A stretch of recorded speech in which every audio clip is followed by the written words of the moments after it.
सरकार में मंत्री दिनेश सिंह जी इस वक्त हमारे साथ हैं। दिनेश जी, पिछले 2 दिनों से रायबरेली की राजनीति बेहद गर्म रही और उसके कारण थे आप। राहुल गांधी का दौरा था लेकिन पूरी महफिल आपने लूटी। 2 दिन पहले जिस दिन वो पहुंचे उस दिन भी और कल दिशा की बैठक में भी। 48 वर्षों की शैक्षणिक उत्कृष्टता के साथ 23 से भी ज्यादा प्रमुख बीटेक प्रोग्राम्स और 600 से अधिक अंतर्राष्ट्रीय छात्रों के साथ विज्ञान डीम्ड टू बी यूनिवर्सिटी देश की बेहतरीन यूनिवर्सिटी में से एक है। पहले दिशा की बैठक की बात कर लेते हैं। दिशा की बैठक का एक वीडियो वायरल हो रहा है जिसमें आपने कहा कि वो राहुल गांधी जब उच्च सदन में अध्यक्ष की बात नहीं मानते तो आप यहाँ पर क्यों उनकी बात मानेंगे? ऐसा क्या वो मनवाना चाह रहे थे जो आप उनकी बात नहीं मान रहे? देखिए, दिशा की बैठक भारत सरकार के ग्रामीण विकास मंत्रालय द्वारा जारी दिशा निर्देशों के अनुरूप ही चलनी चाहिए। किसी को गलतफहमी हो जाए तो मैं इसका दोषी नहीं हूं। राहुल गांधी को गलतफहमी हो गई थी कि मैं इस दिशा की बैठक का मालिक हूं, जबकि जो भारत सरकार रायबरेली वासियों की सेवा के लिए विभिन्न योजनाओं में कार्यक्रमों में पैसा देती है, उसके सुपरवाइजर के रूप में राहुल गांधी रायबरेली आते हैं, मालिक के रूप में नहीं।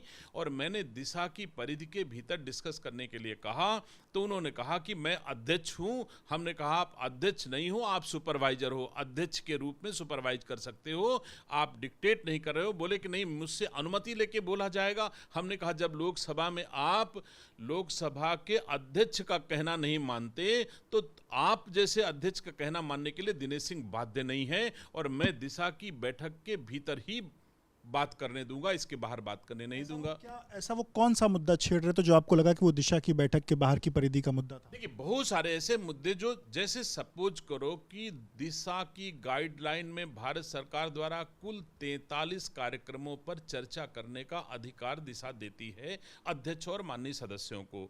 वो उन 43 के अतिरिक्त, जैसे मान लो अगर उज्ज्वला भारत स्कीम भारत सरकार की है जिसमें दिशा की गाइडलाइन के अनुसार अनुसरण किया जाना चाहिए, लेकिन उसका नोडल विभाग उत्तर प्रदेश सरकार का खाद्य रसद विभाग है। तो खाद्य रसद विभाग में और बहुत सारे काम होते हैं, कोटेदार होते हैं, बहुत तरह के काम होते हैं, राशन बिकता, लेकिन राशन और कोटेदारों पर चर्चा करने का अधिकार राहुल गांधी और दिशा की बैठक को नहीं है। केवल उज्ज्वला योजना की चर्चा करने का अधिकार है। वहां पर आप ये नहीं कह सकते हो कि सरकार ऐसा नहीं कर रही है, पार्टी ऐसा कर रही है, सरकार पैसा कम दे रही है। जो पैसा दे रही है उसका अनुश्रवण करो। ये कहने वाले आप नहीं हो सकते कि सरकार इसमें पैसा नहीं दे रही, कम दे रही, ज़्यादा दे रही, नीतियाँ ठीक नहीं है। जो नीतियाँ बनी है, जो दिशा निर्देश है, उसी की सीमा के भीतर आपको डिस्कस करना है। तो जब भी वो सरकार की निंदा पर चाहते थे, पार्टी की ओर ले जाते थे, तो मैं कहता था ना, बिल्कुल दिशा की परिधि यही है और इसी दिशा की परिधि में आपको बात करने दूंगा, इसके बाहर नहीं बात करने दूंगा। और मुझे खुशी है कि एक लंबी चौड़ी फौज लेकर के राहुल गांधी आते हैं।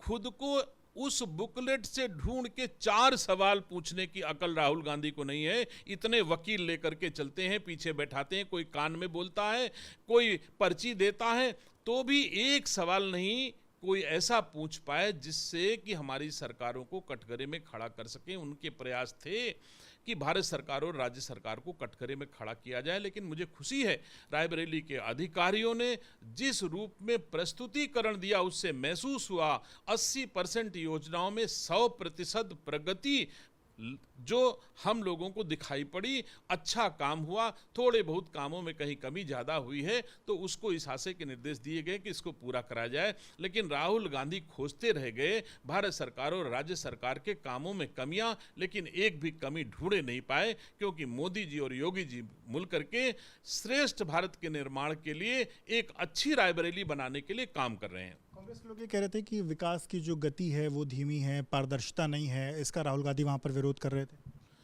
जब राहुल गांधी को पता ही नहीं है कि किस विषय में क्या पूछना चाहिए तो क्या पूछे होंगे राहुल गांधी?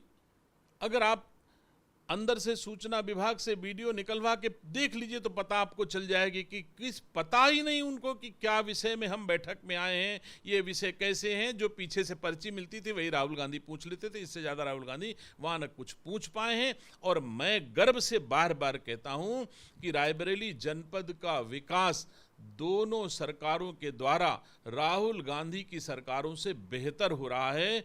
हमारे यहाँ एक रिंग रोड का निर्माण रायबरेली में सोनिया गांधी ने दिया था और बिना सांसद हुए उससे बड़ी रिंग रोड देने का काम हमारी सरकारों ने किया।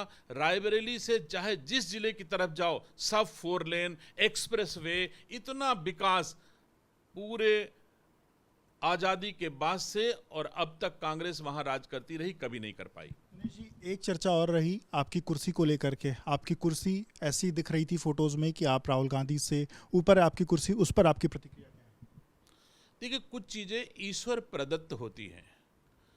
राहुल गांधी से ड्योढ़ा भगवान ने हमें लंबाई दी, राहुल गांधी से ड्योढ़ी हमको चौड़ाई दी, राहुल गांधी से 5 गुना हमको विवेक दिया, राहुल गांधी से ड्योढ़ी हमको ताकत भगवान ने दिया। तो मैं उनसे बड़ा दिखता ही हूं, इसमें कोई दो राय नहीं। ये ओट से किसी को नहीं मिल जाता और किसी गांधी नेहरू खानदान में पैदा हो जाने से भी नहीं मिल जाता। हम तो गरीब खानदान में पैदा हुए हैं, लेकिन राहुल गांधी से 5 गुना विवेक भगवान ने हमको दिया है सेवा करने के लिए। भले चुनाव हार गया हूं, लेकिन मैं हौसला नहीं हारा हूं। हौसले हमारे राहुल गांधी से ऊपर रहते हैं। कुर्सी ऊपर नहीं, मेरी कुर्सी ऊपर थी। मैं कह रहा हूं, जब भगवान ने मेरी लंबाई चौड़ाई बढ़ा दी है, भगवान ने ताकत हमको उनसे ज़्यादा दी है, तो मैं बढ़ा तो दिखूंगा। यद्यपि राहुल गांधी हमसे बड़े हैं, वो अपनी पार्टी के मालिक हैं और मैं अपनी पार्टी के नेतृत्व का छोटा सा सिपाही हूं। इस दृष्टि से राहुल गांधी हमसे बड़े हैं, लेकिन भगवान ने हमको उनसे बड़ा और सब मामलों में बनाया है, एक को छोड़ करके कि वो एलओपी हैं और मैं उत्तर प्रदेश सरकार का मंत्री हूं। इतना अंतर हो सकता है। वो भारत सरकार के कैबिनेट मंत्री का दर्जा उन्हें प्राप्त है और मैं उत्तर प्रदेश सरकार का स्वतंत्र प्रभार मंत्री हूं। इतना अंतर है, जरूर इतना मैं उनसे छोटा हूं। और राहुल गांधी को हमसे ज़्यादा वोट मिले हैं, इतने में भी वो हमसे बड़े हैं, मुझे कम मिला। बाकी सब चीज़ में मैं राहुल गांधी से बड़ा हूं। और जब मैं बैठा रहता हूं तो भारतीय जनता पार्टी और हमारी सरकारों का झंडा राहुल गांधी से बड़ा झंडा दिखाई पड़ता है, चाहे सरकार हो, चाहे कांग्रेस हो और चाहे राहुल गांधी हो।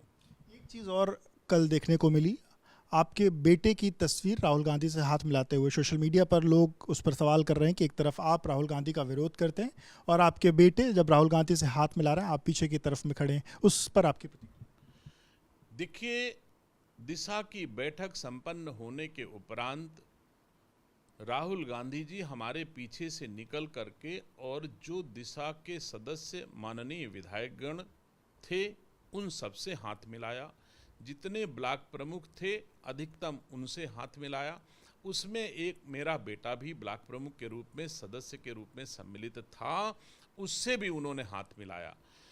संभव है कि राहुल गांधी यह भी न जानते हों कि वो मेरा बेटा है या नहीं है, लेकिन मैं इस पर खुशी जाहिर करता हूं कि राहुल गांधी ने यह एक स्वस्थ चर्चा की कि निकलने के बाद उन्होंने सब सदस्यों से हाथ मिलाया, सभी विधायकों से हाथ मिलाया, उसी बात जैसे मेरे बेटे से हाथ मिलाया। अब केवल मेरे बेटे से हाथ मिलाते हुए फोटो कांग्रेस के भाड़े के कुछ लोग जो हैं उसे पूरे देश में वायरल कर रहे हैं और ये फायदा उठाने की कोशिश कर रहे हैं कि अगर यह हम फोटो वायरल कर देंगे तो रायबरेली की जनता नाराज हो जाएगी, दिनेश सिंह से भारतीय जनता पार्टी नाराज हो जाएगी, नेतृत्व नाराज हो जाएगा। जबकि मुझे दुख है कि मेरे बेटे ने राहुल गांधी से हाथ क्यों मिलाया। अगर राहुल गांधी हमारे बेटे के पिता की उम्र के हैं तो मेरी संस्कृति कहती है कि मेरे बेटे को राहुल गांधी के पैर छूने चाहिए थे, हाथ नहीं मिलाना चाहिए। मेरी संस्कृति में उसे पैर छूना चाहिए था।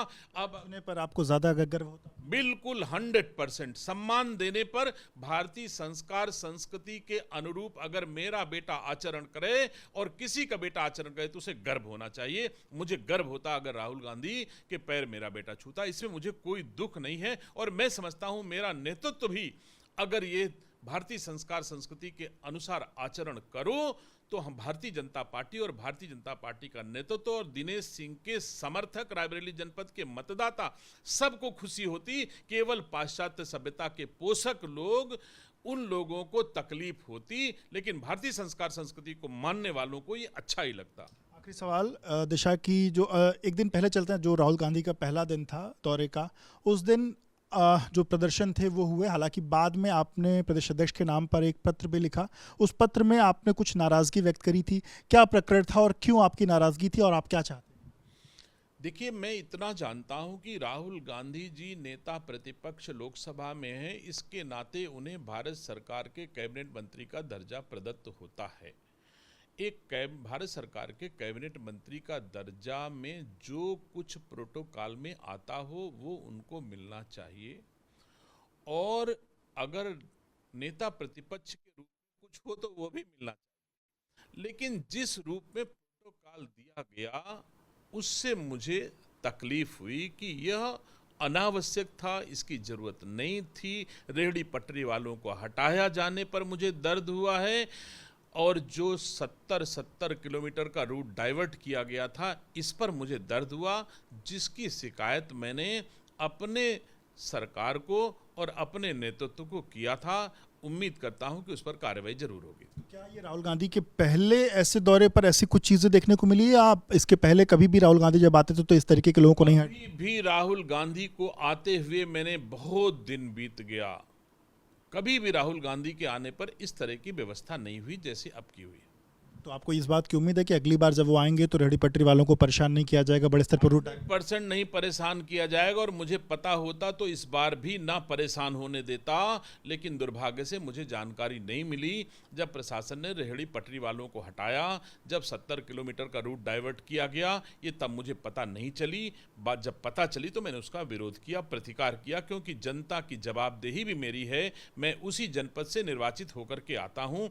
उस जनपद के रेहड़ी पटरी दुकानदारों और सड़क पर यात्रा करने, सड़क पर टैक्स दे करके यात्रा करने वालों को असुविधा नहीं होनी चाहिए। ये हमारी दोनों सरकारों का दायित्व है। बहुत शुक्रिया बात करने के लिए। तो आप मंत्री दिनेश प्रताप सिंह जी को सुन रहे थे, जो पिछले 2 दिनों से सुर्खियों में हैं, और उन्होंने तमाम विषयों को लेकर के अपनी राय रखी।